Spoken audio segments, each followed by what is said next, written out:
ധനാഭ്യർത്ഥനകളെ സംബന്ധിച്ച ചർച്ചയിൽ പങ്കെടുത്ത 17 MLA-മാർ അവർ ഈ സഭയ്ക്കും പൊതുവെ ഗവൺമെൻറ്റിനും ചർച്ച ചെയ്യേണ്ടതും ഇടപെടേണ്ടതും വകുപ്പുകളെ ബന്ധപ്പെട്ടേണ്ടതുമായ ചില വിഷയങ്ങളെ സംബന്ധിച്ച് സൂചിപ്പിച്ചു. ചർച്ചയിൽ പങ്കെടുത്ത എല്ലാവരോടും ഞാൻ നന്ദി രേഖപ്പെടുത്തുകയാണ്. സാറ്, ബഹുമാനപ്പെട്ട ചെയറിനോട് എനിക്ക് തുടക്കം തന്നെ ഒരു ചെറിയ അഭ്യർത്ഥന നടത്താനുള്ളത്, ഇന്നത്തെ ഡിമാൻഡിൻ്റെ മഹാഭൂരിപക്ഷവും 4 വിഷയങ്ങളിലായി ഈ വകുപ്പിനാണെന്നുള്ളതുകൊണ്ട് കുറഞ്ഞ സമയത്തിൽ പരമാവധി നിർത്താമെങ്കിലും ബഹുമാനപ്പെട്ട അംഗങ്ങൾ സൂചിപ്പിച്ചതും ഗവൺമെൻറ് ഉദ്ദേശിക്കുന്നതുമായ കാര്യങ്ങളിലേക്കൊന്നും കടന്നു പോകാതെ കഴിയില്ല. സാർ, ഈ ഗവൺമെൻറ് രണ്ടാം പിണറായി സർക്കാർ അധികാരത്തിൽ വന്ന തുടക്കത്തിൽ തന്നെ 2021 മുതൽ 26 വരെയുള്ള റവന്യൂ സർവേ ഭവന നിർമ്മാണ വകുപ്പിൻ്റെ ലക്ഷ്യങ്ങളും കരുതലും ഉൾപ്പെടുത്തിക്കൊണ്ട് വിഷൻ ആൻഡ് മിഷൻ 2021-26 എന്ന വിപുലമായൊരു ആശയം ജനപ്രതിനിധികളോടുകൂടി സഹകരിപ്പിച്ചുകൊണ്ട് അവതരിപ്പിക്കുമ്പോൾ ഒരു മുദ്രാവാക്യം ഈ ഗവൺമെൻറ് ജനങ്ങളുടെ മുമ്പിൽ വെച്ചു. സാർ, എല്ലാവർക്കും ഭൂമി, എല്ലാ ഭൂമിക്കും രേഖ, എല്ലാ സേവനങ്ങളും സ്മാർട്ട് എന്നാണ് ആ തലവാചകം. ആ തലവാചകത്തിൽ ഊന്നി നിന്നുകൊണ്ട് കഴിഞ്ഞ 1 വർഷക്കാലമായി അതിൽ മാത്രം കേന്ദ്രീകരിച്ച് നിന്നുകൊണ്ട് പ്രവർത്തിക്കാൻ കഴിഞ്ഞുവെന്നും ആ പ്രവർത്തനത്തിൽ വലിയ നേട്ടം ഉണ്ടാക്കാൻ കഴിഞ്ഞിട്ടുണ്ട് എന്ന അഭിമാനബോധത്തോടെയാണ് ഈ ധനാഭ്യർത്ഥനകൾ അവതരിപ്പിച്ചുകൊണ്ട് ഇവിടെ സംസാരിക്കാൻ കഴിയുന്നത്.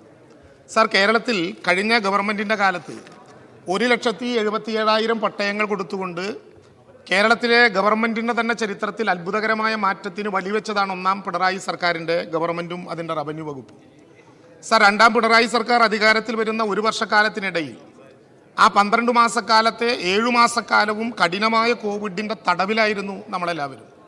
കോവിഡിൻ്റെ 3ാം തരംഗം ആർത്തലച്ചു വന്നപ്പോഴും കേരളത്തിലെ ബഹുമാനപ്പെട്ട മുഖ്യമന്ത്രി 2 100-ദിന പരിപാടികളിലായി 27,000-ഓളം പട്ടയം വിതരണം ചെയ്യാൻ ആവശ്യമായ നടപടികൾ എടുക്കണം എന്ന് റവന്യൂ വകുപ്പിനോട് ആവശ്യപ്പെട്ടപ്പോൾ, സാർ, അഭിമാനത്തോടെ പറയട്ടെ, റവന്യൂ വകുപ്പ് ജീവനക്കാരുടെയും ഈ സഭയിലെ രാഷ്ട്രീയ ഭേദമന്യേ MLA-മാരുടെയും എല്ലാം പ്രവർത്തനത്തിൻ്റെ അടിസ്ഥാനത്തിൽ 27,000 പട്ടയങ്ങൾ കൊടുക്കണമെന്നാണ് ടാർഗറ്റ് ഇട്ടതെങ്കിൽ ഒറ്റ വർഷം കൊണ്ട് 54,535 പട്ടയങ്ങൾ നമുക്ക് വിതരണം ചെയ്യാനായി. സാർ, 54,535 പട്ടയങ്ങൾ വിതരണം ചെയ്തു എന്ന് പറഞ്ഞാൽ 54,535 രേഖയല്ല സാർ.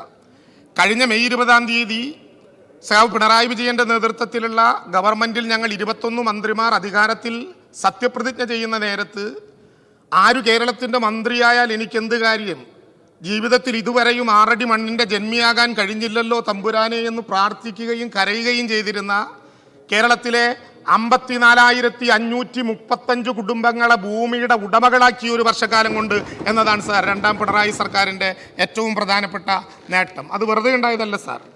ഈ വിഷയവുമായി ബന്ധപ്പെട്ട് തുടർച്ചയായ പരിപാടികൾ, ലാൻഡ് റവന്യൂ കമ്മീഷണർ, ജോയിൻറ്റ് കമ്മീഷണറുടെ നേതൃത്വത്തിൽ ഒരു പുതിയ പട്ടയ മിഷൻ ടീം, കേരളത്തിലെ 17 മദർ ലാൻഡ് ട്രിബ്യൂണലുകൾ, 16 ദേവസ്വം ട്രിബ്യൂണലുകൾ, 15 ലാൻഡ് ട്രിബ്യൂണലുകളുടെ അധിക ചുമതല നൽകിയ ഓഫീസുകൾ, 34 ലാൻഡ് ട്രിബ്യൂണൽ താലൂക്ക് ഓഫീസുകൾ, ഇങ്ങനെ 82 കാര്യാലയങ്ങളിലായി 1,39,712 കേസുകൾ പ്രത്യേകമായി ചർച്ച ചെയ്യാൻ അനുവാദം ഉണ്ടായി. സാർ, MLA-മാരുടെ നേതൃത്വത്തിൽ മണ്ഡലത്തിൽ MLA-മാർ നയിച്ചിരുന്ന ഭൂമിയുടെ അവകാശമില്ലാത്തവരാര് എന്ന് പരിശോധിക്കാനുള്ള പ്രത്യേക യോഗങ്ങൾ കൂടി. ആ യോഗങ്ങളുടെ അടിസ്ഥാനത്തിൽ പട്ടയ ഡാഷ്ബോർഡ് ഉണ്ടാക്കി മന്ത്രിമാരും MLA-മാരും സർക്കാർ ഉദ്യോഗസ്ഥന്മാരും പങ്കെടുത്തുകൊണ്ട് 3 തവണ മുതൽ 5 തവണ വരെ ജില്ലകളിൽ ഉന്നതതല യോഗങ്ങൾ ചേർന്നു. എല്ലാ ആഴ്ചയിലും ഓൺലൈനിലൂടെ ഈ പ്രശ്നങ്ങൾ പരിഹരിക്കാൻ വേണ്ടിയിട്ടുള്ള പരിശ്രമം നടത്തി. കേരളത്തിലെ ലാൻഡ് ട്രിബ്യൂണലുകളിൽ ശേഷിക്കുന്ന 89,975 കേസുകളിൽ ഗുണകരമായ മാറ്റമുണ്ടാക്കാനുള്ള പരിശ്രമങ്ങളിലേക്ക് വീണ്ടും മുന്നോട്ട് പോവുകയാണ്. റീസർവേ കൂടി കഴിയുമ്പോൾ അതിൻ്റെ ഭാഗമായിട്ടുള്ള സെറ്റിൽമെൻറ്റിലേക്ക് കിടക്കുമ്പോൾ കുടികിടപ്പ് ഭൂമികളിൽ കൈവശമുള്ളവർക്ക് പൂർണ്ണമായി പട്ടയം നൽകാനുള്ള നടപടികളിലേക്ക് ഈ ഗവൺമെൻറ് കടക്കുകയാണ്. സാർ, കേരളത്തിലെ താലൂക്ക് ലാൻഡ് ബോർഡുകളിൽ ഇപ്പോൾ നിലനിൽക്കുന്നത് 1,290 കേസുകളാണ്. സാധാരണ നിലയിൽ ആ ലാൻഡ് ബോർഡുകളിൽ അതിൻ്റെ ചുമതലക്കാരായിരിക്കുന്നത് മറ്റു വകുപ്പുകളുടെ ചുമതല വഹിക്കുന്ന ഡെപ്യൂട്ടി കളക്ടറായിരിക്കും. കഴിഞ്ഞ പട്ടയ വിതരണത്തിന് ബഹുമാനപ്പെട്ട മുഖ്യമന്ത്രി തന്നെ പ്രഖ്യാപിച്ചു, താലൂക്ക് ലാൻഡ് ബോർഡുകളെ 4 വിഭാഗങ്ങളാക്കി മാറ്റി അതിന് 4 ഡെപ്യൂട്ടി കളക്ടർമാരെ പുതിയതായി നിയമിച്ച് ആ 4 സോണിൽ കൂടിയുള്ള പ്രശ്നങ്ങൾ പരിഹരിക്കുമ്പോൾ അർഹരായ മുഴുവൻ പേർക്കും ഭൂമി കൊടുക്കുക എന്ന ലക്ഷ്യത്തിലേക്ക് ഈ കാലയളവിൽ കേരളത്തിലെ ഗവൺമെൻറ്റിന് വരാൻ കഴിയും എന്ന് ഈ ധനാഭ്യർത്ഥനയുടെ ചർച്ചയിൽ വളരെ അഭിമാനത്തോടെ പറയാൻ വേണ്ടി കഴിയും. അവശന്മാർ, ആർത്തന്മാർ, ആലംബഹീനന്മാർ അവരുടെ സങ്കടം ആററിയാൻ പണമുള്ളോർ നിർമ്മിച്ച നീതിക്കിതിലൊന്നും പറയുവാനില്ല, ഞാൻ പിൻവലിച്ചു എന്ന് വാഴക്കുലയുടെ അവസാനത്തെ വരികളിൽ എഴുതി വെച്ചത് മലയാളിയുടെ മനസ്സിൽ നീറുന്ന വേദനയായി ഇപ്പോഴും നിലനിൽക്കുന്നതാണ്. ഇത്തരമൊരു ഗവൺമെന്റ് ഈ കേരളത്തിൽ അധികാരത്തിൽ വരുന്ന ഘട്ടമുണ്ടായിരുന്നെങ്കിൽ അത് തിരുത്തി എഴുതേണ്ടി വരുമായിരുന്ന വിധത്തിൽ അവശന്മാരുടെയും ആർത്തന്മാരുടെയും ആലംബഹീനന്മാരുടെയും വികാരമറിയാൻ കേരളത്തിൽ ഒരു ഗവൺമെന്റ് ഉണ്ട് എന്നത് തെളിയിക്കാൻ ഈ കാലയളവിൽ ഈ ഗവൺമെന്റിന് കഴിഞ്ഞു എന്നുള്ളത് വളരെ അഭിമാനപൂർവ്വം പറയാനാകുന്നതാണ്. സാർ, നമ്മുടെ നിയമത്തെ ബന്ധപ്പെട്ട് ഇവിടെ രാവിലെ മണിയാശാനും പി ജെ ജോസഫും ഒക്കെ ചർച്ച ചെയ്തതുപോലെ ഞാൻ ആ വിഷയത്തിലേക്ക് വരാം. 1960 ഭൂനിയമത്തിന്റെ ഭാഗമായിട്ടുള്ള നിരവധി ചട്ടങ്ങളുണ്ട്. ചട്ടങ്ങളുടെ ഭാഗമായിട്ടുള്ള ഗവൺമെന്റ് ഉത്തരവുണ്ട്. 64 ചട്ടം റവന്യൂ വകുപ്പിന്റെ ഭാഗമായി കൊടുക്കാവുന്നതാണ്, കടലിനും ജണ്ടയ്ക്കും ഇടയിലുള്ള പ്രദേശം. എന്നാൽ വനം വകുപ്പുമായി ബന്ധപ്പെട്ട 77 പട്ടയം 93 ചട്ടം അനുസരിച്ച് കൊടുക്കേണ്ടതാണ്. നഗരപ്രദേശത്ത് 95 ചട്ടം അനുസരിച്ച് കൊടുക്കേണ്ടതാണ്.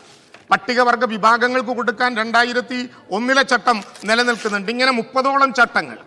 ആ ചട്ടങ്ങളിൽ നേരത്തെ ഇവിടെ സൂചിപ്പിക്കപ്പെട്ടതുപോലെ ആക്ട് സ്പെഷ്യൽ റൂൾ 1993 പ്രകാരം ജോയിന്റ് വെരിഫിക്കേഷൻ കഴിഞ്ഞ, അതായത് ഫോറസ്റ്റ് ഡിപ്പാർട്ട്മെന്റും അതുപോലെ തന്നെ റവന്യൂ ഡിപ്പാർട്ട്മെന്റും തമ്മിൽ ജോയിന്റ് വെരിഫിക്കേഷൻ കഴിഞ്ഞിട്ടുള്ള ഭൂമികളിൽ നാളിതുവരെ പട്ടയം ലഭ്യമാക്കുന്നതിന് വേണ്ടിയിട്ടുള്ള നടപടികൾ എന്തൊക്കെയാണ്? ഒരു പ്രശ്നമാണ്. ഞാൻ നേരത്തെ പറഞ്ഞ 30ഓളം ചട്ടങ്ങളിൽ 93 ചട്ടം വ്യത്യസ്തമാണ്. 1977 മുമ്പ് വനഭൂമിയിൽ കുടിയേറി പാർത്തവർക്ക് ഭൂമി കൊടുക്കാനുള്ള ചട്ടമാണ് 93 ചട്ടം. ആ ചട്ടപ്രകാരം ജോയിന്റ് വെരിഫിക്കേഷൻ നടത്തേണ്ടത് റവന്യൂ വകുപ്പും വനം വകുപ്പും സംയുക്തമായിട്ടാണ്. അങ്ങനെ റവന്യൂ വകുപ്പും വനം വകുപ്പും സംയുക്തമായി തയ്യാറാക്കിയ JVR അനുസരിച്ച് കേന്ദ്ര ഗവൺമെന്റിന് ടോപ്പോ ഷീറ്റിൽ പ്രത്യേകമായി അഭ്യർത്ഥന നടത്തി കേന്ദ്ര ഗവൺമെന്റ് സെൻട്രൽ പട്ടയത്തിന്റെ ഭാഗമായി ആ ഭൂമി റവന്യൂ വകുപ്പിന് വിട്ടുതന്നാലേ സംസ്ഥാന ഗവൺമെന്റിന് അത് വിഭജിച്ച് നൽകാനാകൂ. ആ പരിശ്രമങ്ങൾ നല്ലതുപോലെ നടക്കുന്നുണ്ട്. അടുത്ത ഒരു വർഷക്കാലം ഞാൻ അങ്ങ് ചോദിച്ചതിന്റെ ഭാഗമായി പറയുകയാണ്. 54,535 പട്ടയങ്ങൾ കൊടുത്ത അനുഭവത്തിന്റെ അടിസ്ഥാനത്തിൽ ഞാൻ പറയുന്നു, ഈ സാമ്പത്തിക വർഷം കേരളത്തിലെ പട്ടയ വിതരണത്തിന് മുഖ്യ ലക്ഷ്യമായി നാം എടുക്കാൻ പോകുന്നത് മലയോരത്തിലെയും ആദിവാസികളുടെയും പട്ടയം കൊടുക്കുക എന്നുള്ളതാണ്. മലയോര ആദിവാസി മേഖലകളിൽ വർഷങ്ങളായി നിലനിൽക്കുന്ന പട്ടയം വിതരണം ചെയ്യാൻ ഒരു സ്പെഷ്യൽ മിഷൻ ഏറ്റെടുത്തുകൊണ്ട് പാർശ്വവൽകൃതരായ ജനങ്ങളുടെ പ്രശ്നങ്ങൾ പരിഹരിക്കാൻ കഴിയുന്ന വിധത്തിലുള്ള ഒരു മുന്നോട്ട് പോക്കുണ്ടാകും. ചട്ടങ്ങളും നിയമങ്ങളും ഒക്കെ മനുഷ്യനിർമ്മിതമാണ്, ഈ സഭയുണ്ടാക്കിയതാണ്.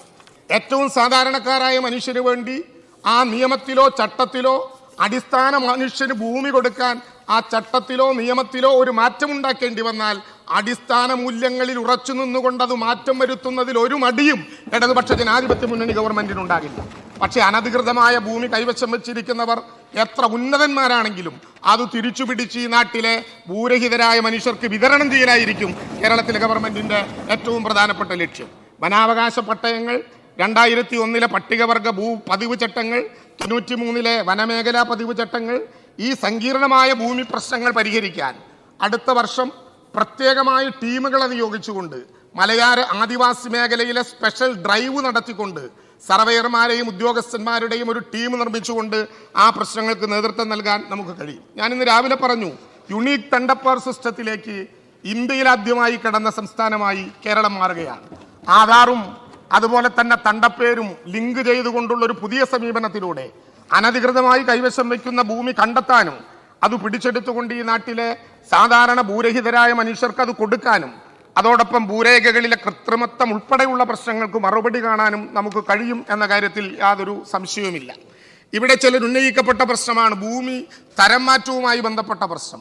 ചിലരൊക്കെ ഉന്നയിക്കുന്നത് കേട്ടാൽ തോന്നും 2008 നിയമവും 2018 ഭേദഗതിയും ഭൂമി തരം മാറ്റാൻ വേണ്ടി ഉണ്ടാക്കിയതാണെന്ന്. അങ്ങനെ അല്ല. നമ്മുടെ ഭൂമി അനധികൃതമായി നികത്തിപ്പെടാതിരിക്കാൻ ഉണ്ടാക്കിയ 2 നിയമങ്ങളാണ്. അതിൻ്റെ ഭാഗമായിട്ടുള്ള ഒരു വ്യക്തത നമുക്കുണ്ടാകേണ്ടതുണ്ട്.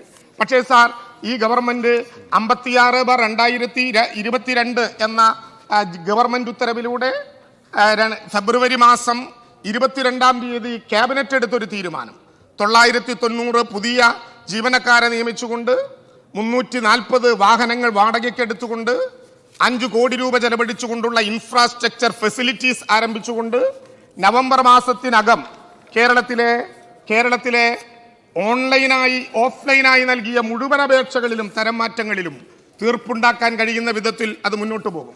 സാർ, ഞാൻ ഈ സഭയുടെ മുമ്പിൽ ആദ്യം പറയണം എന്നുള്ളത് കൊണ്ട് മറ്റൊരിടത്തും പറയാതെ സഭ സമ്മേളിക്കുന്ന സമയത്തെടുത്ത് തീരുമാനമായതുകൊണ്ട് സഭയുടെ മുമ്പിൽ അറിയിക്കുകയാണ്.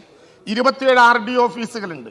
27 RD ഓഫീസുകളിലും ഓഫ്ലൈനായി കൊടുത്ത അപേക്ഷകൾ ബഹുമാനപ്പെട്ട മുഖ്യമന്ത്രിയുടെ നിരീക്ഷണത്തിലും പരിശോധനയുടെയും അടിസ്ഥാനത്തിൽ നവംബർ മാസത്തിൽ തീർക്കാം എന്ന് നാം കരുതിയിരുന്നെങ്കിലും 8 RD ഓഫീസുകളിലെ ഓഫ്ലൈൻ അപേക്ഷകൾ പൂർണ്ണമായി ആഗസ്റ്റ് മാസത്തിൽ നമുക്ക് പൂർത്തീകരിക്കാനാകും.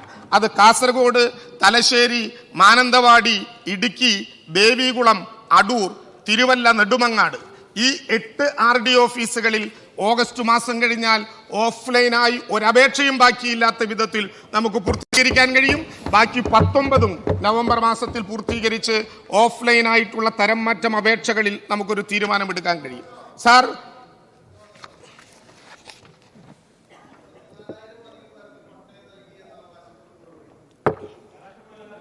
നൽകിയെന്ന് അവകാശപ്പെടുമ്പോഴും അതിൽ മഹാഭൂരിപക്ഷവും നിലവിൽ കരമൊടുക്കി കൈവശം അനുഭവിച്ച് പണയപ്പെടുത്തിയും ഉപയോഗിച്ചു വരുന്ന ഭൂമിയാണ്. എന്നാൽ വനഭൂമി പട്ടയമടക്കം സംയുക്ത പരിശോധന പൂർത്തിയാക്കിയ തൃശ്ശൂർ ജില്ലയിൽ മാത്രം അങ്ങ് നൽകിയ മറുപടി അനുസരിച്ച് 5000-ലധികം അപേക്ഷകൾ പെൻഡിങ് നിൽക്കുന്നുണ്ട് എന്നുള്ള വസ്തുത അങ്ങയുടെ ഇതിലുണ്ട്. ഇതിൽ റവന്യൂ ഭൂമിയും അല്ലെങ്കിൽ അതേപോലെ ഇതുപോലെ എത്ര എണ്ണം എന്ന് അദ്ദേഹം പറയാമോ? അല്ല, ബഹുമാനപ്പെട്ട ഈ കാര്യത്തെ കുറിച്ചുള്ള ധാരണ കുറവ് കൊണ്ട് പറഞ്ഞതായിരിക്കും. വളരെ അത്യാവശ്യമുള്ള ഏതെങ്കിലും ഉണ്ടെങ്കിൽ നമ്മുടെ ജില്ലയിലുള്ള ഏക UDF-ന്റെ അംഗമാണ്. അതുകൊണ്ട് ഞാൻ അങ്ങനെ പറയാൻ ഇടപെടാനുള്ള ഒരു പ്രധാനപ്പെട്ട കാര്യം അദ്ദേഹം പുതിയൊരു അംഗം എന്നുള്ള നിലയിൽ ചോദിക്കുന്നത് വളരെ ന്യായമാണ്. അദ്ദേഹം പറഞ്ഞത് കറക്റ്റാണ്. എത്രയോ കാലമായി ഉപയോഗിച്ച് രേഖ പോലും ഇല്ലാതെ പട്ടയം പോലും ഇല്ലാതെ കിടക്കുന്ന മനുഷ്യരുടെ കൈവശത്തിലുള്ള ഭൂമിക്ക് പട്ടയം കൊടുക്കൽ ഒരു പ്രധാനപ്പെട്ട ലൈനായതുകൊണ്ട്, സനീഷ ഇനി ഞാൻ മടങ്ങുന്നില്ല, ലൈനായതുകൊണ്ട് അത് കൊടുക്കുകയാണ്. പക്ഷെ അങ്ങ് മനസ്സിലാക്കേണ്ട കാര്യം, അങ്ങുള്ള ജില്ലയിൽ കഴിഞ്ഞ 5 വർഷക്കാലത്തിന് മുമ്പ് ഒരു 5 വർഷം ഉണ്ടായിരുന്നല്ലോ. ആ 5 വർഷം നമ്മുടെ ജില്ലയിൽ 5 വർഷത്തിനിടയിൽ UDF-ന്റെ ഗവൺമെന്റിന്റെ കാലത്ത് ആകെ കൊടുത്ത വനഭൂമി പട്ടയത്തിന്റെ എണ്ണം 74ആണ്. സാർ, ഈ ഗവൺമെന്റിന്റെ കാലത്ത് ആ 3 വർഷക്കാലം കൊണ്ട്, കഴിഞ്ഞ 2 വർഷത്തിലും ഈ വർഷത്തിലുമായി 3 വർഷക്കാലം കൊണ്ട് ആ ജില്ലയിൽ വനഭൂമിയിൽ മാത്രം കൊടുത്ത പട്ടയങ്ങളുടെ എണ്ണം 1638ആണ് സാർ. അതാണ് അതിന്റെ വ്യത്യാസം. അങ്ങ് പറഞ്ഞത് ശരിയാണ്. 5000 അപേക്ഷകൾ കെട്ടിക്കിടക്കുന്നുണ്ട്. എന്താണത് അയക്കാനുള്ള പ്രശ്നം? നേരത്തെ സംസ്ഥാനം ഒരു യൂണിറ്റ് ആയിട്ട് കേന്ദ്ര ഗവൺമെന്റിന് അപേക്ഷ കൊടുക്കാൻ പറ്റൂ. ഇപ്പോ ഓരോ ജില്ലയും ഓരോ യൂണിറ്റായി കേന്ദ്ര ഗവൺമെന്റിന് അപേക്ഷ കൊടുക്കാം. 4638 അപേക്ഷകൾ തൃശ്ശൂരിൽ തയ്യാറായി കഴിഞ്ഞു. അത് ടോപ്പോ ഷീറ്റിലാക്കി മാറ്റി കഴിഞ്ഞു. അതിപ്പോ കേന്ദ്ര ഗവൺമെന്റിന് അയക്കും. കേന്ദ്ര ഗവൺമെന്റിന് അവിടെ മാത്രമല്ല, രാവിലെ ബഹുമാനപ്പെട്ട പ്രമോദ് നാരായണൻ MLA സൂചിപ്പിച്ചതുപോലെ പത്തനംതിട്ട ജില്ലയടക്കം, കൊല്ലം ജില്ലയടക്കം നമ്മുടെ മലയോര മേഖലകളിലെല്ലാം അതിനു വേണ്ടിയിട്ടുള്ള തയ്യാറെടുപ്പുകൾ നടന്നു വരികയാണ്. 12 ജില്ലകളിലെയും നമുക്ക് ഓഗസ്റ്റ് സെപ്റ്റംബർ മാസങ്ങളിലൂടെ അയക്കാൻ കഴിയും. സാർ, ഡിജിറ്റലൈസേഷൻ എന്ന പ്രധാനപ്പെട്ട സംവിധാനത്തിന് കേരളത്തിലെ 2ാം പിണറായി സർക്കാരിൻ്റെ കാലത്ത് ഗണ്യമായ പ്രത്യേകതകളോടെ നാം മുന്നേറാൻ പോവുകയാണ്. റവന്യൂ പേയ്മെന്റ് 7 വിഷയങ്ങളിൽ ഇനി നമുക്ക് ഓൺലൈനായി അടയ്ക്കാൻ കഴിയുന്ന വിധത്തിൽ അത് മാറിക്കഴിഞ്ഞു. കേരളത്തിലെ 1666 വില്ലേജുകളിൽ 583 സ്മാർട്ട് വില്ലേജ് ആക്കാനുള്ള പണം നാം ഇതിനകം നൽകിക്കഴിഞ്ഞു. അവിടെ ISO സർട്ടിഫിക്കേഷനിലേക്ക് നാം കടക്കുകയാണ്. സാർ, നമ്മുടെ ജില്ലയിൽ, നമ്മുടെ സംസ്ഥാനത്ത് 14 ജില്ലകളും 1 വർഷക്കാലം കൊണ്ട് ഈ ജില്ലകളാക്കി മാറ്റാൻ പ്ലാൻ ഫണ്ടിൽ നിന്ന് കഴിഞ്ഞ തവണ അനുവദിച്ച 8.5 കോടി രൂപയും ഇത്തവണ അനുവദിച്ച 10.5 കോടി രൂപയ്ക്കും പുറമെ അതതു മണ്ഡലത്തിലെ വില്ലേജ് ഓഫീസുകളിലും താലൂക്ക് ഓഫീസുകളിലും കമ്പ്യൂട്ടർ ഉൾപ്പെടെയുള്ള അനുബന്ധ സംവിധാനങ്ങൾ വാങ്ങി നൽകാൻ MLA-മാർക്ക് 62/2022 എന്ന ഗവൺമെന്റ് ഉത്തരവിലൂടെ ധനവകുപ്പ് അനുവാദം കൂടി നൽകുന്നതോടെ അതതു മേഖലകളിലെ ഈ സംവിധാനങ്ങളെ അതിവേഗതയിൽ കൊണ്ടുപോയാൽ റവന്യൂ വകുപ്പിന്റെ പ്രവർത്തനങ്ങളെ വളരെ വേഗം മുന്നോട്ട് നയിക്കാൻ വേണ്ടി നമുക്ക് കഴിയും. സാർ, റവന്യൂ സംഘടന അതിവേഗം മാറ്റത്തിലേക്ക് പോയി. റവന്യൂ സെക്രട്ടേറിയറ്റ് എല്ലാ ബുധനാഴ്ചയും ഉച്ചയ്ക്ക് ശേഷം 2:30 മണിക്ക് ചേരുന്ന റവന്യൂ സെക്രട്ടേറിയറ്റ് 42 ഈ 1 വർഷക്കാലത്തിനിടയിൽ പൂർത്തീകരിച്ചു. 2ാമത്തെ ജില്ലാ റവന്യൂ അസംബ്ലി നടക്കുകയാണ്. ബഹുമാനപ്പെട്ട പ്രതിപക്ഷ നേതാവ് ഉൾപ്പെടെ എല്ലാ MLA-മാരും അതിനകത്ത് പങ്കാളികളായി. റവന്യൂ അസംബ്ലി, അതുപോലെ തന്നെ വില്ലേജ് തല ജനകീയ സമിതി. സാർ, കേരളത്തിന്റെ ചരിത്രത്തിലാദ്യമായി DPC പോലെ, DDC പോലെ, താലൂക്ക് സഭ പോലെ എല്ലാ മാസവും 3ാമത്തെ വെള്ളിയാഴ്ച 3 മണിക്ക് ചേരുന്ന വില്ലേജ് തല ജനകീയ സമിതികൾ കേരളത്തിലെ അഭിമാനകരമായ വിധത്തിൽ റവന്യൂ വകുപ്പിന്റെ ജനാധിപത്യവൽക്കരണം ഉറപ്പിക്കുന്ന വേദികളായി മാറാൻ കഴിഞ്ഞു എന്നുള്ളത് ശരിയാണ്. 1082 അപേക്ഷകൾ MLA ഡാഷ്ബോർഡുകളിലൂടെ നമ്മുടെ MLA മാർ മുന്നോട്ട് വെച്ചു. ആ 1082 അപേക്ഷകളിൽ 772 എണ്ണവും നമുക്ക് സോൾവ് ചെയ്യാൻ കഴിഞ്ഞു. ചിലത് നയപരമായ പ്രശ്നങ്ങളായതുകൊണ്ട് മാറ്റി നിർത്തുകയാണ്.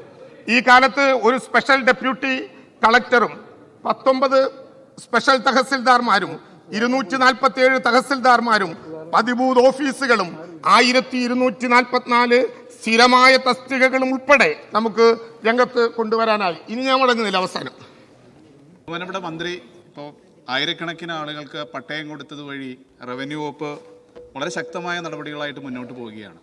എൻ്റെ ഒരു ചോദ്യം, നമ്മുടെ നാട്ടിൽ ആയിരക്കണക്കിന് ആളുകൾ വർഷങ്ങളായിട്ട് പെരിയാർ വാലി കനാലിൻ്റെ തീരത്ത് താമസിക്കുന്നവരുണ്ട്. അവർ നിരന്തരമായിട്ടുള്ളൊരു ആവശ്യമാണ് പട്ടയം ലഭിക്കുക എന്നുള്ളത്. അത് ഇറിഗേഷൻ വകുപ്പുമായിട്ട് ചേർന്നുകൊണ്ട് റവന്യൂ വകുപ്പ് അതിനൊരു അടിയന്തര നടപടി സ്വീകരിച്ചു കഴിഞ്ഞാൽ ഇടുക്കി, എറണാകുളം ജില്ലയിൽ അനവധി ആയിട്ടുള്ള ആളുകൾക്ക് അതിൻ്റെ ഒരു പ്രയോജനം കിട്ടും. അതിന് നടപടി സ്വീകരിക്കും. സർ, ധാരാളമായ വിഷയങ്ങൾ സമയം കഴിഞ്ഞു. ക്ഷമിക്കണം. ഞാനിപ്പോ ചുരുക്കുകയാണ് സാർ. റവന്യൂ ചുരുക്കി സർവേയിലേക്ക് കിടക്കുകയാണ്. റവന്യൂ വകുപ്പുമായി ബന്ധപ്പെട്ട് പട്ടയത്തിന്റെ പ്രശ്നം ഇവിടെ സൂചിപ്പിക്കപ്പെട്ടു. സാർ, ഞാൻ നേരത്തെ പറഞ്ഞതുപോലെ കടലിനോട് ചേർന്ന് കിടക്കുന്ന ചുണ്ണാമ്പ് കല്ല് മുതൽ നമ്മുടെ വനത്തിനോട് ചേർന്ന് കിടക്കുന്ന ജണ്ട വരെയുള്ള പ്രദേശങ്ങളാണ് റവന്യൂ വകുപ്പിന് നാം ഇതുവരെ പറയുന്ന ചട്ടമനുസരിച്ച് കൊടുക്കാവുന്നത്. ഇന്നിവിടെ വിൻസെന്റ് ഉന്നയിച്ച കടൽ പുറമ്പോക്ക്, അതുപോലെ തന്നെ പുഴ പുറമ്പോക്ക്, അതുപോലെ തന്നെ തോട് പുറമ്പോക്ക്, റോഡ് പുറമ്പോക്ക്, തദ്ദേശ സ്വയംഭരണ വകുപ്പുമായി ബന്ധപ്പെട്ടിട്ടുള്ള മേച്ചിൽപ്പുറങ്ങൾ, തദ്ദേശ സ്വയംഭരണ വകുപ്പിൽ തന്നെ ഭാഗമായിട്ടുള്ള കോളനി പട്ടയങ്ങൾ, ഇതെല്ലാം കൊടുക്കാൻ ബഹുമാനപ്പെട്ട മുഖ്യമന്ത്രിയുടെ നിർദ്ദേശപ്രകാരം വിവിധ വകുപ്പുകളുമായിട്ടുള്ള യോഗങ്ങൾ ആരംഭിച്ചു. വനം വകുപ്പുമായി അക്കാര്യത്തിൽ ആലോചന നടത്തി. പട്ടികജാതി വകുപ്പ് മന്ത്രിയും വനം വകുപ്പ് മന്ത്രിയും ഞാനും ചേർന്ന യോഗം നടത്തി. ബഹുമാനപ്പെട്ട ജലവിഭവ വകുപ്പ് മന്ത്രിയും അതുപോലെ തന്നെ വൈദ്യുത വകുപ്പ് മന്ത്രിയും ഞാനും ചേർന്ന് ഇടുക്കിയിലെ പട്ടയങ്ങളെ സംബന്ധിച്ചിട്ടുള്ള ചർച്ച നടത്തി. ബഹുമാനപ്പെട്ട തദ്ദേശ സ്വയംഭരണ വകുപ്പ് മന്ത്രിയുമായി ബന്ധപ്പെട്ട കാര്യങ്ങളിൽ ചർച്ച നടത്തി. അങ്ങാണ് ഇക്കാര്യത്തിൽ ഏറ്റവും നന്നായിട്ട് അറിയുന്നത് എന്നാണ് ഞാൻ വിചാരിക്കുന്നത്. ദീർഘമായ 6 വർഷക്കാലത്തിന് ശേഷം അങ്ങയുടെ മണ്ഡലത്തിൽ തൃത്താലയിൽ നാം 1 മാസക്കാലം കൊണ്ട് ചർച്ച ചെയ്ത് കോളനികൾക്കകത്ത് തദ്ദേശ സ്വയംഭരണ വകുപ്പിന്റെ കൂടി അനുവാദത്തോടെ കൊടുത്തത് സാർ 334 പട്ടയങ്ങളാണ്. തൃത്താല മണ്ഡലത്തിന്റെ ചരിത്രത്തിൽ അത്ഭുതകരമായൊരു മാറ്റത്തിനാണ് അന്ന് നമ്മൾ വഴിവെച്ചത്.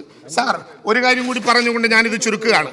ILDM, നമ്മുടെ institute of land and disaster management, revenue വകുപ്പിന്റെ വിദ്യാഭ്യാസ മേഖലയിലെ പുതിയ കേന്ദ്രം. സാർ, പുതിയ ഒരു സംവിധാനത്തിലേക്ക് അത് വഴിമാറുകയാണ്. സെന്റർ ഓഫ് എക്സലൻസ് ആയി മാറുകയാണ്.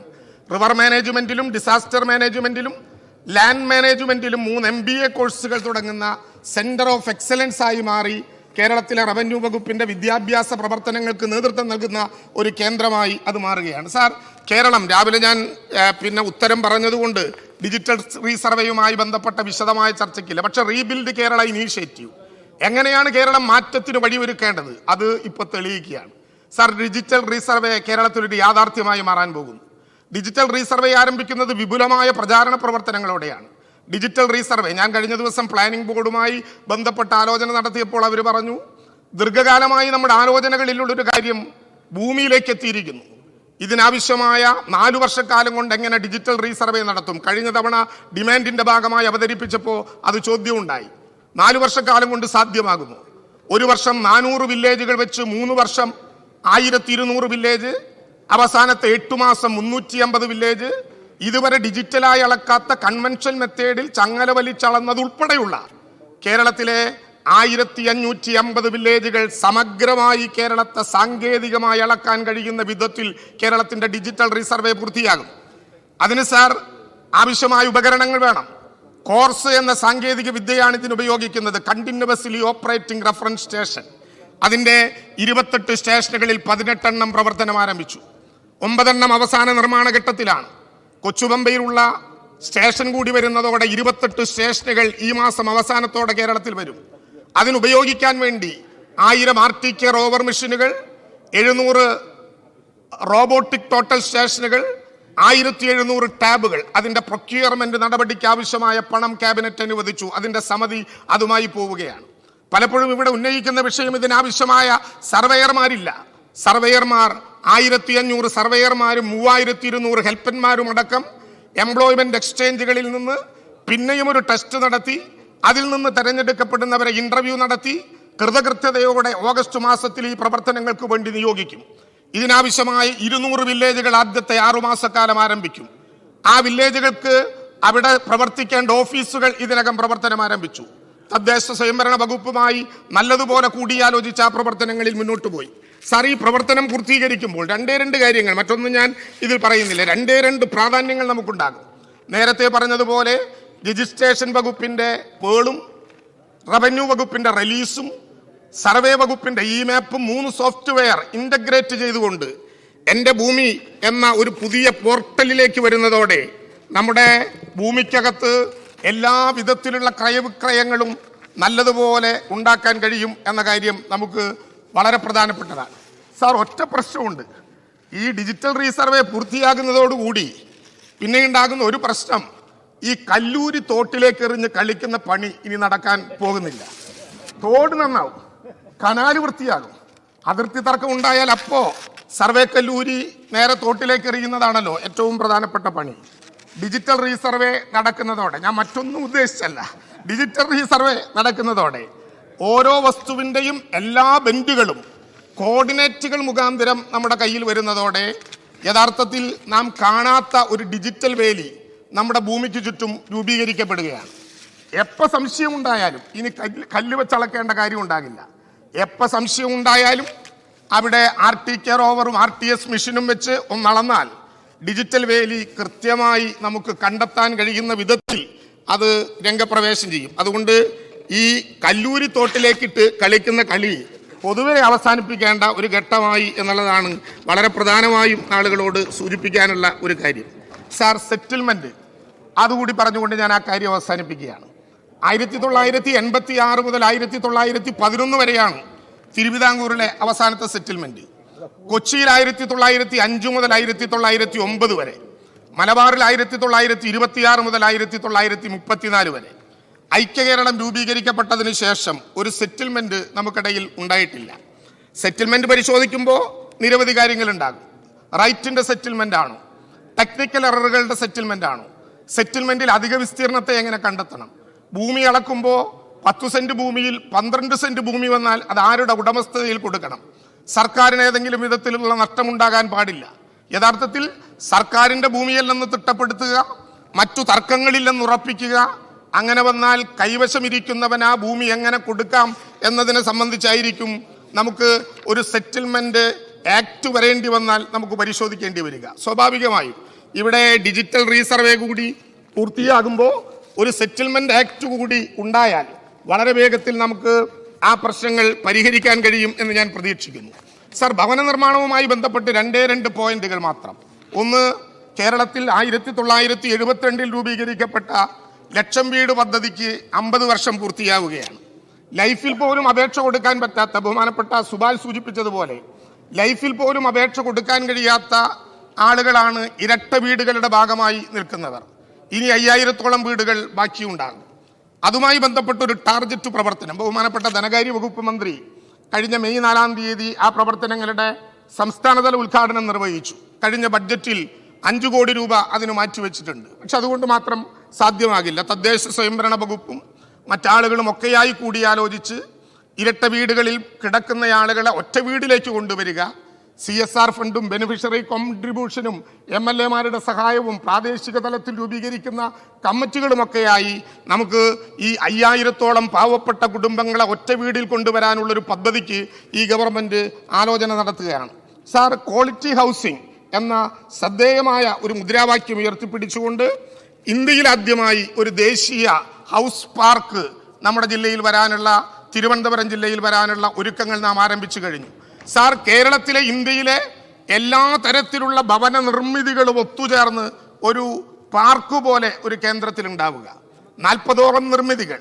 നാം ഒരു ഫാഷൻ ഷോപ്പിൽ ചെന്നാൽ ഈ നിറത്തിലുള്ള ഒരു 42ൻ്റെ ഷർട്ട് എടുത്ത് തരണം എന്ന് പറയുന്നത് പോലെ ഏറ്റവും സാധാരണക്കാരനായ ഒരാൾക്ക് അവിടെ സന്ദർശിച്ചാൽ അതുപോലെ ഒരു നിർമ്മിതി ആവശ്യമുണ്ടെങ്കിൽ അത് ചെയ്തു കൊടുക്കാൻ കഴിയുന്ന വിധത്തിൽ ദേശീയ പ്രാധാന്യമുള്ള ഒരു നാഷണൽ പാർക്ക് നമുക്ക് വരാൻ വേണ്ടി കഴിയുന്ന വിധത്തിൽ ആ പ്രവർത്തനങ്ങൾ നമുക്ക് കൂടിയാലോചിക്കേണ്ടതുണ്ട്. സാർ, ഇവിടെ നടന്ന ചർച്ചകളിൽ വലിയ വിപുലമായ മറുപടികൾ പറയേണ്ടി വരുന്നൊന്നും ഉണ്ട് എന്ന് ഞാൻ കരുതുന്നില്ല. ഞാൻ ബഹുമാനപ്പെട്ട മുനീർ സാഹിബിനെ പ്രതീക്ഷിച്ചു. അദ്ദേഹമാണ് ഈ ചർച്ച നടത്തിയതിൽ വ്യത്യസ്തമായ ചില അഭിപ്രായങ്ങൾ ഇവിടെ രേഖപ്പെടുത്തിപ്പോയ ഒരാൾ. ഞാൻ അത്ഭുതപ്പെട്ടു. ബഹുമാനപ്പെട്ട മുഖ്യമന്ത്രി ആ സമയത്ത് സഭയിലുണ്ടായില്ല. 30 വർഷമായി വീട് വെച്ച് താമസിക്കുന്ന 24 കുടുംബങ്ങൾക്ക് അതിനാവശ്യമായ സൗകര്യം ഉണ്ടാക്കി കൊടുക്കാത്തതിൻ്റെ പേരിൽ ഈ ഡിമാൻഡിനെ എതിർക്കുന്നു എന്നാണ് ബഹുമാനപ്പെട്ട മുനീർ സാഹിബ് ഇവിടെ പറഞ്ഞത്. 30 വർഷമായി താമസിക്കുന്നവരുടെ പ്രശ്നമുള്ളത് കൊണ്ട് ഈ 1 വർഷം അവതരിപ്പിക്കുന്ന ഡിമാൻഡിനെ അങ്ങനെ തള്ളിക്കളയേണ്ട കാര്യമുണ്ടോ? ഉണ്ട് എന്നെനിക്ക് തോന്നുന്നില്ല. കട്ടിപ്പാറയിൽ അപകടകരമായി നിൽക്കുന്ന പാറയെക്കുറിച്ചാണ് അദ്ദേഹം പറഞ്ഞത്.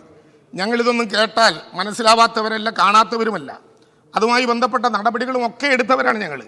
യഥാർത്ഥത്തിൽ 31/5/2022 ഈ കട്ടിപ്പാറയിൽ അപകടകരമായി നിൽക്കുന്ന പാറ മാറ്റാൻ 21,70,75,000 രൂപ വേണ്ടിവരും എന്ന് കാണിച്ച്, അങ്ങ് പറഞ്ഞതുപോലെ 25 ലക്ഷമല്ല 21,70,75,000 രൂപ വേണ്ടിവരും എന്ന് കാണിച്ച് അവിടുത്തെ ജില്ലാ കളക്ടർ റവന്യൂ വകുപ്പിന് കത്ത് നൽകിയത്. സർക്കാർ ഈ കാര്യം പരിശോധിച്ചു വരികയാണ്. പാറ പൊട്ടിക്കുന്ന സമയത്ത് താഴെയുള്ള കുടുംബങ്ങളെ താമസിപ്പിക്കാനുള്ള ഭവനങ്ങളടക്കം ഇതിനകം അങ്ങ് അറിയാതെ പോയത് എന്തുകൊണ്ടാണെന്ന് എനിക്കറിയില്ല. അവിടെ റവന്യൂ വകുപ്പിൻ്റെ ഉദ്യോഗസ്ഥന്മാർ കണ്ടെത്തിക്കഴിഞ്ഞിട്ടുണ്ട്. ആ നടപടികളുമായി നമ്മൾ മുന്നോട്ട് പോവുകയാണ്. അക്കാര്യത്തിൽ ഒരു ഭീതിയും അങ്ങേക്ക് ഉണ്ടാകേണ്ട കാര്യമില്ല. അങ്ങിവിടെ പറഞ്ഞല്ലോ കൂട്ടിക്കൽ കൊക്കയാർ. പല മാധ്യമങ്ങളും തെറ്റായ വിധത്തിലുള്ള വാർത്തകൾ ഇത് സംബന്ധിച്ച് കൊടുക്കുന്നുണ്ട്.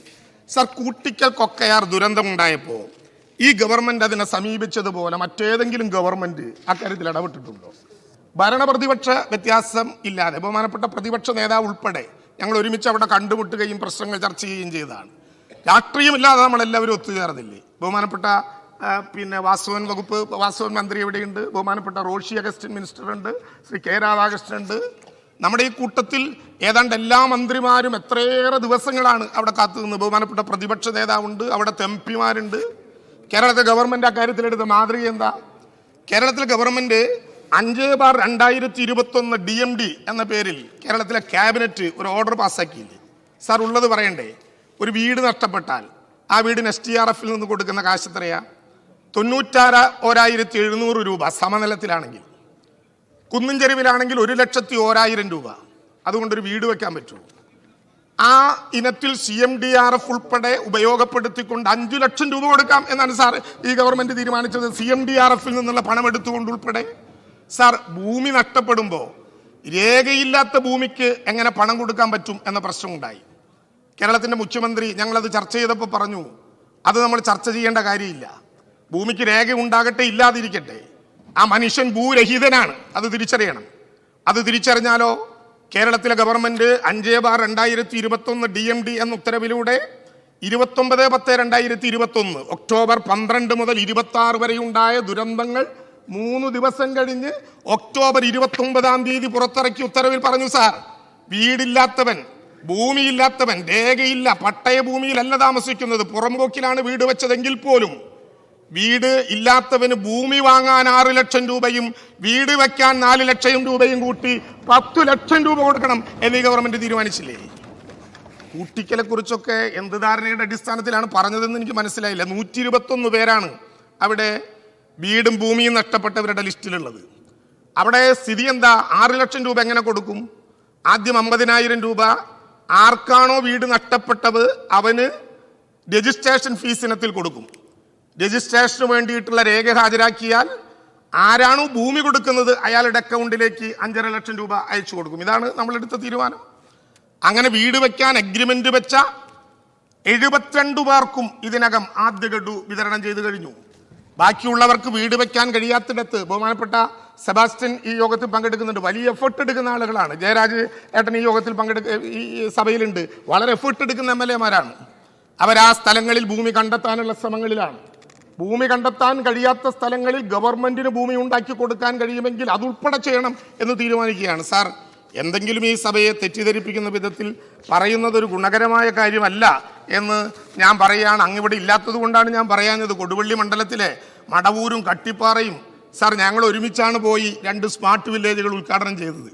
അന്ന് അദ്ദേഹം പറഞ്ഞത് ഞാൻ റെക്കോർഡ് ചെയ്ത് വെച്ചില്ല. അതെൻ്റെ ഒരു ബുദ്ധിമോശമായി പോയോ എന്ന് എനിക്കറിയില്ല. വാവാട് വില്ലേജിന് ഉദ്ഘാടനം ചെയ്യാനുള്ള തീയതി അദ്ദേഹം ചോദിച്ചതിൻ്റെ കൂട്ടത്തിൽ 2-3 വില്ലേജ് കൂടി സ്മാർട്ടാക്കാൻ പറഞ്ഞിട്ടുണ്ട്. ഒരു രാഷ്ട്രീയ മാറ്റവും ഇല്ലാതെ അത് കൊടുക്കാൻ തന്നെയാണ് ഞങ്ങൾ തീരുമാനിച്ചിട്ടുള്ളത്. കാരണം ഇവിടെ പ്രശ്നം 1666 വില്ലേജും സ്മാർട്ടാക്കലാണ്. ഞാൻ സ്വാഭാവികമായിട്ടും ഇവിടെ ബഹുമാനപ്പെട്ട മണിയാശാനും അതുപോലെ തന്നെ PJ ജോസഫും ഉന്നയിച്ച വളരെ പ്രധാനപ്പെട്ട പ്രശ്നങ്ങളാണ് 64-ലെയും 93-ലെയും ചട്ടഭേദഗതികളുമായി ബന്ധപ്പെട്ട പ്രശ്നം. ബഹുമാനപ്പെട്ട മുഖ്യമന്ത്രി തന്നെ ആ കാര്യത്തിൽ നേരത്തെ അഭിപ്രായം രേഖപ്പെടുത്തിയിട്ടുണ്ട്. 269/2019 എന്ന ഒരു ഉത്തരവിലൂടെ നേരത്തെ 63-ലെയും 93-ലെയും 64-ലെയും ചട്ടഭേദഗതിയെക്കുറിച്ച് നേരത്തെ തന്നെ ക്യാബിനറ്റ് തീരുമാനിച്ചിട്ടുണ്ട്. എന്നാൽ വീണ്ടും പ്രശ്നങ്ങൾ വഷളായി വന്നു. ആ ഘട്ടത്തിൽ വീണ്ടും ഞങ്ങൾ ആലോചിച്ചു. ഞങ്ങൾ ആലോചിച്ചതിന്റെ അടിസ്ഥാനത്തിൽ 64-ലെയും 93-ലെയും ചട്ടങ്ങളിലെ 4, 3 മാറ്റുന്നത് ഉൾപ്പെടെയുള്ള കാര്യങ്ങളെ സംബന്ധിച്ച് സമഗ്രമായ ചർച്ചയ്ക്ക് വിധേയമായി കൊണ്ടിരിക്കുകയാണ്. നേരത്തെ ഞാനിവിടെ സൂചിപ്പിച്ചതുപോലെ ബഹുമാനപ്പെട്ട മുഖ്യമന്ത്രി തന്നെ നേരിട്ട് ഞങ്ങളെല്ലാവരും പങ്കെടുത്ത് 3 യോഗങ്ങൾ ആ കാര്യത്തിൽ നടന്നു. കേരളത്തിന്റെ അഡ്വക്കേറ്റ് ജനറലിനെയും നിയമ സെക്രട്ടറിയെയും ചീഫ് സെക്രട്ടറിയെയും ഉൾപ്പെടെ ചുമതലപ്പെടുത്തിക്കൊണ്ട് അതിനാവശ്യമായിട്ടുള്ളൊരു കരട് ചട്ടം തയ്യാറാക്കുന്നതിൻ്റെ ഒരുക്കത്തിലാണ് കേരളത്തിലെ ഗവൺമെൻറ്. തീർച്ചയായും മറുപടിയിൽ സൂചിപ്പിക്കപ്പെട്ടതുപോലെ ആ കാര്യത്തിൽ ഏറ്റവും ഗുണകരമായ ഒരു തീരുമാനമെടുത്ത് നാട് സംരക്ഷിക്കുന്നതിൻ്റെ കൂട്ടത്തിൽ തന്നെ ആളുകളെയും സംരക്ഷിക്കാനുള്ള നടപടികളുമായി മുന്നോട്ട് പോകും. അതിൻ്റെ റിട്രോസ്പെക്റ്റീവ് എഫക്റ്റിനെ കുറിച്ച് ഇവിടെ ചർച്ച ചെയ്തു. ആ കാര്യങ്ങൾ പരിശോധനയ്ക്ക് വിധേയമാക്കേണ്ട വിഷയങ്ങളാണ് എന്നുള്ളത് കൊണ്ട് നിയമപരമായി അതിലുണ്ടാകുന്ന പ്രശ്നങ്ങളെ സംബന്ധിച്ച് പരിശോധിക്കാൻ ബന്ധപ്പെട്ട ആളുകളെയും ചുമതലപ്പെടുത്തിയിട്ടുണ്ട്. സാർ, ഞാൻ അവസാനിപ്പിക്കുകയാണ്. സ്വാഭാവികമായും ഇവിടെ വന്ന വിവിധങ്ങളായ വിഷയങ്ങളിൽ വ്യത്യസ്തങ്ങളായ അഭിപ്രായങ്ങൾ പറയുകയും ഇതിനെ പിന്തുണയ്ക്കുകയും ചെയ്ത എല്ലാവരോടും ഞാൻ നന്ദി രേഖപ്പെടുത്തുകയാണ്. പ്രതിപക്ഷത്തുള്ള ബഹുമാന്യരായ അംഗങ്ങൾ ഉൾപ്പെടെ ചർച്ച ചെയ്യുമ്പോൾ മറ്റു വിധത്തിലുള്ള ഒരു അപകടത്തെക്കുറിച്ചും അവിടെ പറയാനിടയായില്ല.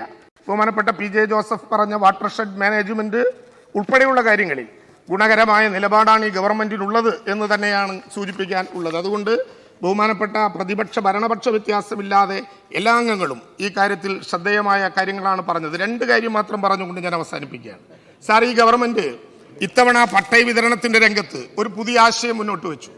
അത് കേരളത്തിൽ ഇനി വരാൻ പോകുന്ന എല്ലാ പട്ടയങ്ങൾക്കും വ്യാപകമാക്കാനും തുടർന്നുള്ള 4 ഡിമാൻഡാണ്. ഞാൻ 2 മിനിറ്റ് കൊണ്ട് ബഹുമാനപ്പെട്ട പ്രതിപക്ഷം 2 മിനിറ്റ് കൊണ്ട് ഞാൻ അവസാനിപ്പിക്കാം. അത് ഈ പട്ടയമാണ്. നേരത്തെ ഇവിടെ സൂചിപ്പിക്കപ്പെട്ടത് കൊണ്ടാണ് പട്ടയങ്ങൾ നഷ്ടപ്പെട്ടാൽ അതിന് വീണ്ടും കൊടുക്കാൻ ചട്ടം ഇപ്പോൾ നിലവിലില്ല. അതുകൊണ്ട് തന്നെ നിലവിലുള്ള പട്ടയങ്ങൾ ഈ പട്ടയങ്ങളാക്കാനും നേരത്തെ വിതരണം ചെയ്ത പട്ടയങ്ങളെ ഈ പട്ടയ ലിസ്റ്റിലേക്ക് കൊണ്ടുവരാനുമുള്ള ശ്രദ്ധേയമായ പരിശ്രമത്തിന് ഗവൺമെന്റ് നേതൃത്വം നൽകും. സാർ, ഈ ഗവൺമെന്റിന്റെ ഒരു പ്രധാനപ്പെട്ട പ്രശ്നമായി വില്ലേജ് ഓഫീസുകളെ ഡിജിറ്റലൈസ് ചെയ്യുമ്പോൾ സ്വാഭാവികമായിട്ടും അവിടെ യൂസർ ഫ്രണ്ട്ലി ആയിട്ടുള്ള ഇടപെടലുണ്ടാകണം. കൂടുതൽ പണം കൊടുത്ത് സ്വകാര്യ സ്ഥാപനങ്ങളെ ആശ്രയിച്ച് അപേക്ഷ കൊടുക്കാൻ പോകുന്ന സ്ഥിതി ഉണ്ടാകരുത്. ഈ പ്രശ്നങ്ങളെല്ലാം നമ്മുടെ മുമ്പിലുള്ളത് കൊണ്ട് ഈ ഡിമാൻഡ് ചർച്ചയുടെ അവസാനത്തിൽ പറയാനുള്ളൊരു കാര്യം, ഗവൺമെന്റ് ഇത്തവണ റവന്യൂ രംഗത്ത് അപേക്ഷ കൊടുക്കുന്ന ആളുകളെ സഹായിക്കുക എന്ന നിലപാടെടുക്കാൻ, അവർക്ക് മറ്റു സാമ്പത്തിക ചെലവുകളില്ലാതിരിക്കാൻ, ഈ കേരളത്തിൻ്റെ മണ്ണിൽ നേരത്തെ 1987 അക്ഷരം പഠിപ്പിക്കാൻ നാം നടത്തിയ സാക്ഷരത പോലെ റവന്യൂ വകുപ്പുമായി ലഭ്യമാകുന്ന എന്തെല്ലാം സേവനങ്ങൾ, അതിന് കൊടുക്കേണ്ട അപേക്ഷകൾ, അത് പൂരിപ്പിക്കേണ്ട വിധം, ഓൺലൈനായി കൊടുക്കുന്നെങ്കിൽ അതിന് ചെയ്യേണ്ട വിധത്തിലുള്ള നടപടി, അതെങ്ങനെ സ്വന്തം മൊബൈലിലൂടെ പകർത്താം, ഈ കാര്യങ്ങളെല്ലാം സാധാരണക്കാരന് പഠിപ്പിക്കാൻ കഴിയുന്ന വിധത്തിൽ കേരളത്തിൽ ഈ ഗവൺമെന്റ് ഈ വരുന്ന വർഷം റവന്യൂ ഈ സാക്ഷരത എന്ന സംവിധാനത്തെ കേരളത്തിൽ എല്ലാ വിഭാഗം ജനങ്ങളുടെയും സഹകരണത്തോടെ നടത്തണം എന്ന് ആഗ്രഹിക്കുന്നു. സ്വാഭാവികമായും MLA-മാർ അവരുടെ പ്രദേശങ്ങളിൽ ബഹുമാനപ്പെട്ട തദ്ദേശ സ്വയംഭരണ വകുപ്പ് മന്ത്രിയുമായി ആലോചിച്ചു. നമ്മുടെ ഗ്രാമസഭകളിൽ മറ്റെല്ലാ വിധത്തിലുമുള്ള സോഴ്സുകൾ ഉപയോഗപ്പെടുത്തിക്കൊണ്ട് കേരളത്തിൻ്റെ വിവിധങ്ങളായ തലങ്ങളിൽ ഒരു ഇടപെടൽ നടത്താൻ കഴിയുന്ന വിധത്തിൽ ഇതിനെ കൊണ്ടുപോകണം. രാഷ്ട്രീയമായി മറ്റൊന്നും ഈ ഘട്ടത്തിൽ പറയാനില്ല. പക്ഷെ സാർ, എല്ലാവർക്കും ഭൂമി, എല്ലാവർക്കും വീട്, എല്ലാവർക്കും വിദ്യാഭ്യാസം, എല്ലാവർക്കും വെള്ളം, എല്ലാവർക്കും തൊഴിൽ, ഈ ആശയങ്ങൾ ലോകത്തിൻ്റെ മുമ്പിൽ ഇടതുപക്ഷ ജനാധിപത്യ മുന്നണി അവതരിപ്പിക്കുന്ന ഒരു രാഷ്ട്രീയ, സാമൂഹിക, സാമ്പത്തിക ബദലാണ്. ലോകത്തിന്റെ വിവിധ ഭാഗങ്ങളിൽ ഇവിടെ നേരത്തെ സൂചിപ്പിച്ചല്ലോ, HNL വിൽക്കാൻ വെച്ചപ്പോ ആ പൊതുമേഖലാ സ്ഥാപനത്തെ വിൽപ്പനയിൽ നിന്ന് രക്ഷിക്കാൻ ടെൻഡറിൽ പങ്കെടുത്തുകൊണ്ട് അത് ഏറ്റെടുക്കാൻ തീരുമാനിക്കുന്ന ഗവൺമെന്റിന്റെ ഒരു രാഷ്ട്രീയ ധാരണയുണ്ടല്ലോ, അത് ലോകത്തിന്റെ മുമ്പിൽ ഈ ഗവൺമെന്റ് അവതരിപ്പിക്കുന്ന ഒരു രാഷ്ട്രീയ ബദലാണ്. എല്ലാവർക്കും ഭൂമിയും എല്ലാവർക്കും വീടും, അതൊരു രാഷ്ട്രീയ ഇച്ഛാശക്തിയുടെ ബദലാണ്. ആ ബദൽ ലോകത്തിൽ, ഇന്ത്യയിൽ, ഈ കേരളത്തിൽ മാത്രമാണ്. ആ ബദലിനെ തകർക്കാൻ സംഘടിതമായി, ആസൂത്രിതമായി ഗൂഢാലോചനകൾ ഈ കേരളത്തിൽ ഉണ്ടായാൽ എല്ലാ വിഭാഗം ആളുകളെയും കൂട്ടിയോജിപ്പിച്ചുകൊണ്ട് കമ്മ്യൂണിസ്റ്റ് വിരുദ്ധരുടെ സംഘം ചേർന്ന് ഇന്ത്യ കണ്ട ഏറ്റവും വലിയ രാഷ്ട്രീയ ബദലിനെ തകർക്കാൻ തീരുമാനിച്ചാൽ ജനപിന്തുണയോടെ അതിനെ എതിർക്കാൻ ഈ കേരളത്തിലെ ഇടതുപക്ഷ ജനാധിപത്യ മുന്നണി പ്രസ്ഥാനം ശക്തമായി കേരളത്തിൽ നിലകൊള്ളും എന്നറിയിച്ചുകൊണ്ട് സാർ ഈ ധനാഭ്യർത്ഥനകൾ അംഗീകരിക്കണം എന്ന് ഞാൻ അഭ്യർത്ഥിക്കുന്നു. ധനാഭ്യർത്ഥന ചരക്ക് സേവന നികുതിയും കാർഷികാദായ നികുതി